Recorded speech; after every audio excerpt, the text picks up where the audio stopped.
අපි සංගුලිව දාලා ගමනක් ගියා.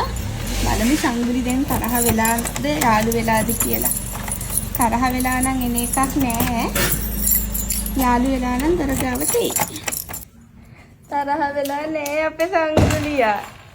ඔයා තනියෙන් හිටියද? තනියම පාළුවේ හිටියද? අපි ආවා ඉක්මනට ඉතින්. පාළු කෑම ටික ඔක්කොම කාලා. තරහ වෙලාද කොහෙද? තරහ වෙලාද ඔය? සමාවෙන්න ඉතින්. ඔයාට ඉතින් ඉන්විටේෂන් හම්බුන්නේ නෑනේ අනේ.